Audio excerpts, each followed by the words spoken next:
వెంకటాచల పర్వత సమూహంలో పవిత్ర కపిలతీర్థం వద్ద వెలసిన శ్రీ కపిలేశ్వర స్వామి మహిమ అనిర్వచనీయం. తిరుమల శ్రీవారిని దర్శించుకునే ప్రతి భక్తుడు ముందుగా ఈ క్షేత్రాన్ని దర్శిస్తే దర్శన ఫలం సంపూర్ణమవుతుందని ఆగమోక్తి. కపిల మహర్షి ఘోర తపస్సుతో పరమశివుని ప్రసన్నం చేసుకోగా మహాదేవుడు స్వయంభూ లింగ రూపంలో ఇక్కడ ఆవిర్భవించి భక్తుల పాపాలను తొలగిస్తున్నాడు.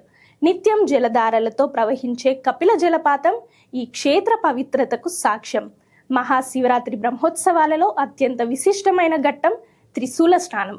మహేశ్వరుడి ఆయుధమైన త్రిశూలాన్ని పల్లకిలో ఊరేగింపుగా తీసుకువచ్చి వేద మంత్రోచ్చారణల మధ్య తీర్థ స్నానం చేయించడం అనాదిగా వస్తున్న సాంప్రదాయం. త్రిశూల స్నానాన్ని దర్శించిన వారికి పాపక్షయము, కర్మశుద్ధి కలుగుతాయని విశ్వాసం. శివానుగ్రహం పొందాలంటే భక్తి, వినయం, నమ్మకం చాలు అని ఈ క్షేత్రం సందేశం ఇస్తుంది.